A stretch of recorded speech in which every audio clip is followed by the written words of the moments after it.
people. I work with international people, and it was about 8 or 9 years ago. I had a gentleman from South Africa call me, and he was interested in coming into the global market, and he had a new product proposition called robotic gaming. And Yeah. he was a little bit ahead of his time because he had an animatronic, and he also had, very intelligent type encoding. And what he did was he created this experience with interactions with other people.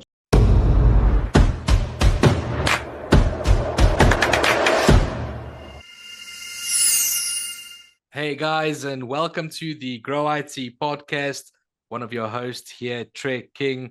And today we are very excited to welcome our guest, Mr. Tom Dusenberry from Dusenberry Entertainment. And we'll be diving into his story a little bit, as well as what it is his company does, and then some engaging insights into the technology industry. So make sure to stick around for this one. But without further ado, Tom, welcome to the Grow IT podcast. Thank you. It's a pleasure to be here. Excellent. Tom, if you don't mind, if we can maybe kick things off, if you kindly can just introduce yourself and tell us a quick snippet of your story. Sure. I'm Tom Dusenberry. I live in Salem, Massachusetts. And my story really is that I have been all about games my entire career. And it's been an amazing journey from a point of view that when I first started in the game business, it was really board games only. And today, games are all over the world. And I really enjoy games from a point of view of all the way from board games all the way up to mixed reality and everything in between, with a real focus on mobile games. So that's kind of a quick overview. And as it relates to my career, I actually have three parts of my career. I worked at Parker Brother Games, so I was able to cut my teeth on some of the greatest brands ever, such as Monopoly and Star Wars and Trivial Yeah. Pursuit and Nerf and other products like that. And then Parker Brothers was purchased by Hasbro. And during the Hasbro period of time, I was actually the head of inventor relations. So I had worked on innovation and creativity and brought new products to the company. And that gave me an opportunity to then create and write a business plan that created Hasbro Interactive, which was an entirely new division of Hasbro that focused on mobile games, PC games, video games, and internet games. And after 5 years of doing that, we sold that company successfully to a French company. And for the last 20 years, I've been an entrepreneur running Dusenberry Entertainment, primarily focused on innovation and creativity, and working as a consultant and working as a strategic advisor to game companies. Tom, I found this so fascinating. Tell me, what was it that, first off, got you into this gaming business sector? What was it that sparked your interest, and why are you so passionate about it? I was a kid that always loved to play games, and back when I was growing up, it was we were playing poker and we were playing Risk and Yeah. games like that. And Yeah. so I had like I had a natural instinct for it. And my friends used to always make fun of me because even like when we would go to put gas in the car, I would make a game out of it by trying to get people to guess how close we could get to the number of gallons we would put into the car.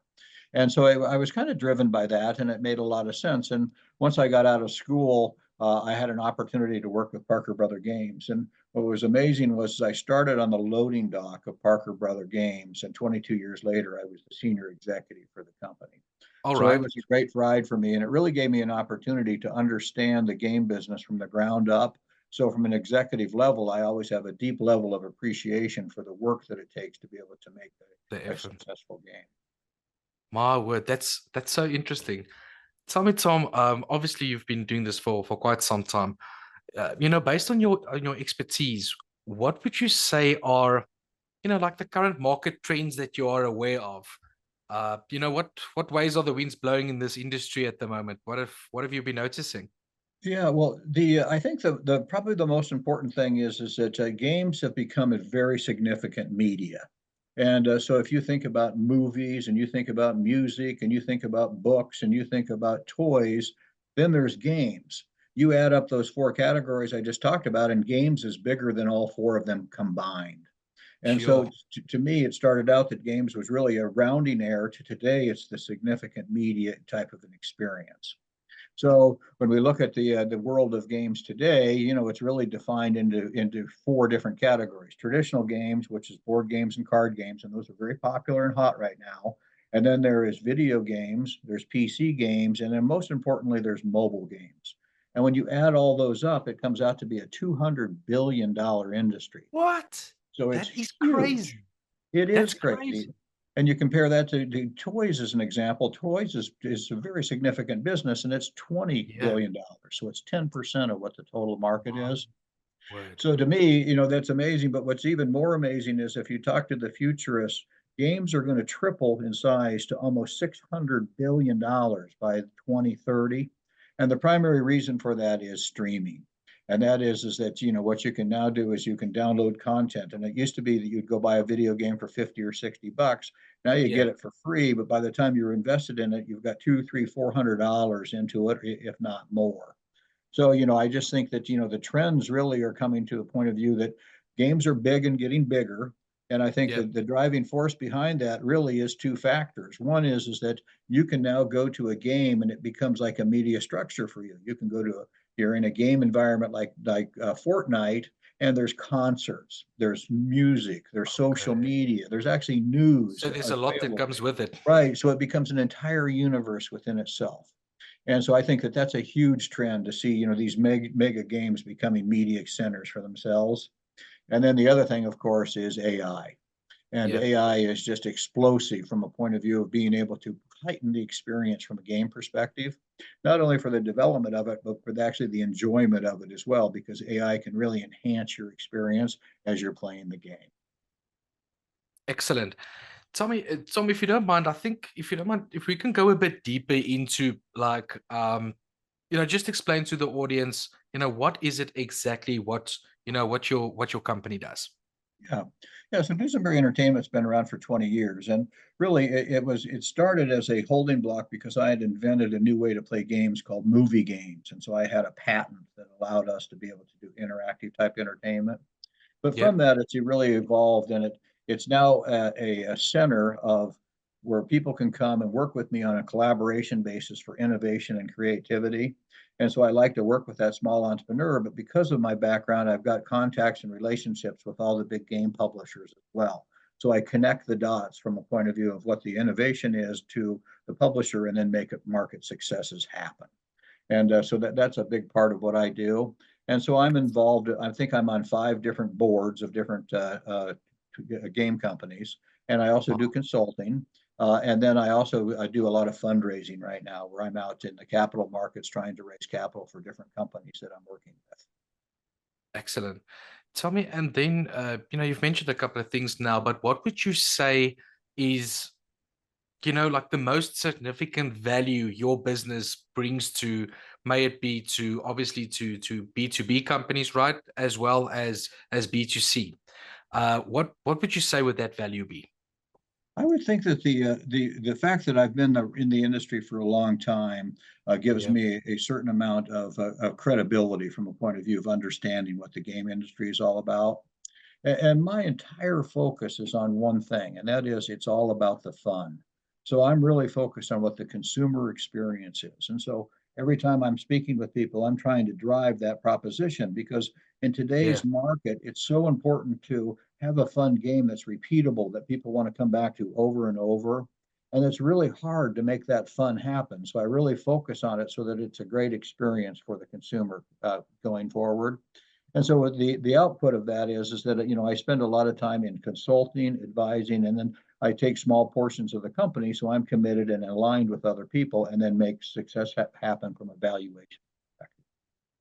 Is there like maybe obviously not a full case study, but just some example of a big project or a project that was a good successful one on your end? Yeah, sure. So to give you an example, I work with international people, and it was about 8 or 9 years ago. I had a gentleman from South Africa call me up. And he Excellent. was interested in coming into the global market, and he had a new product proposition called robotic gaming. And Yeah. he was a little bit ahead of his time because he had an animatronic, and he also had, very intelligent type play and coding. And what he did was he created this experience with interactive interactions with other people. So you would have a robot, and I would have a robot, and we would be able to go out and play like a soccer type of a game and Yeah. experience what the entire thing was. that to me was a good example of a project from a point of view that he had the expertise of what the product was and he was able to manufacture it, but had no experience in the game industry and particularly had no experience in being able to launch a product. So in that example, I actually partnered with him and became the president of that company for the United States, built a small team, and then we were able to successfully go out and sell that to major retailers and make the business happen. Geez, what a story. That's such a good success story. And Tom, like we mentioned earlier, you've been at it for quite some time. If you don't mind, if we can maybe look at it, business from a just like a 30,000 foot view, if you don't mind. In your opinion, what type of mindset would you say is needed to be a successful founder of a company? I think that you have to have tough skin because you have to be able to accept a lot of criticism from a lot of different people. I think that you need to kind of have a singular focus as it relates to what your goal and objective is and make sure that you stay on that focus to be able to let that happen. And then it really comes down to it's all about people. And that is to be able to work with the appropriate people, to find the appropriate people that are engaged and aligned with you, and then make that product successful. That's very much profound. The I'm thinking now of the younger generation of entrepreneurs wanting to come into the business world, maybe looking at something like this, industry wise, what you are doing. Are there maybe one of two things that you don't mind sharing on, important things that you've obviously learned in your career up until now? Yeah, I think that from a young entrepreneur's point of view, you need to kind of understand where you're at in the business. Yeah, And a lot of times what you do is you have an idea, but you don't have the other expertise to be able to make that idea happen. And so it's, for me, what you need to do is you need to work from a point of view of what you're really good at, and then what expertise you need from a point of view of what collaboration there is, and then try to bring those together. And together. so that is very important. And then the you need to be able to absorb the word no. And that is that you're going to hear no from a lot of people, and they're going to have a lot of different opinions. But if you really are an entrepreneur and you really believe in what you're doing, you have to be able to get past that and continue to go forward until you make a product successful. That's such good advice. Tom, tell me where can the listeners, where can they get hold of you guys? Say that again. I'm sorry. Oh, where can the listeners get hold of you? Yeah, my it's easy to get a hold of me through LinkedIn. So it's Tom Dusenberry at LinkedIn. But in addition to that, I've got my own website at Dusenberry Entertainment. So it's just www.dusenberryentertainment.com, and you can contact me there. And I'm looking for people that have innovation and creativity and are looking for a new way to get into the marketplace. I love to collaborate with those type of people. Excellent. I'm sure after this podcast, there's a couple of guys that's got that in the back of their mind and and taking down some notes. Tom, this has been excellent having you on. Thank you so much for your contribution. I can fully understand why it is that your company is doing so well, and may it just grow stronger and stronger. And thanks for your time today. Appreciate it. Well, thank you. I really appreciate it. This was wonderful.